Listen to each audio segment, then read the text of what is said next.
தேசியங்களே தமிழ் சொந்தங்களே, ஒரே கல்லில் ரெண்டு மாங்காய் அடிச்சிட்டாங்க.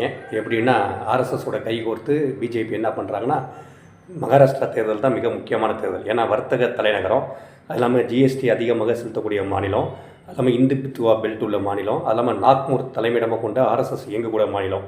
அப்போ என்ன பண்ணுறாங்கன்னா, இந்த மாநிலத்தில் வரக்கூடிய தேர்தலில் நம்மளுடைய ஆளுமையை காட்டணும். ரெண்டாவது சிண்டையையும் அஜித் பவாரையும் காலி பண்ணணும் அப்படிங்கிற ஒரே முடிவோடு இன்றைக்கி பார்த்திங்கன்னா 180க்கு மேற்பட்ட தொகுதியில் நின்று இன்றைக்கி 130 தொகுதிக்கு மேலே வெற்றி அடைஞ்சிட்டாங்க. இது பார்த்திங்கன்னா ஒன்றிய அரசே அவங்க இன்றைக்கி காப்பாற்றிக்கிட்டாங்க. இதில் மகாராஷ்டிரா தேர்தலில் முடிவுகள் வேறு மாதிரி வந்திருந்தால் இன்றைக்கி ஒன்றிய அரசு கலைக்கப்பட்டிருக்கிறோம். நிதிஷ் சந்திரபாபு நாயுடு அதனுடைய ஆதரவு பரிசோதனை பண்ணியிருப்பாங்க. இந்த பரிசோதனை பார்த்திங்கன்னா இன்றைக்கி இந்திய கூட்டணிக்கு சாதகமாக அமைஞ்சிருக்கும். இந்த நாட்டில் ஜனநாயகம் வளர்ந்துருக்கும். மக்களுடைய என்னப்படியோ அந்த அரசாங்கம் அமைஞ்சிருக்கும். இந்த மக்களை வரி சுமையிலிருந்து நீக்கப்பட்டிருக்கும். வேலை வாய்ப்புகள் கொடுக்கப்பட்டிருக்கும். ஜிஎஸ்டியுடைய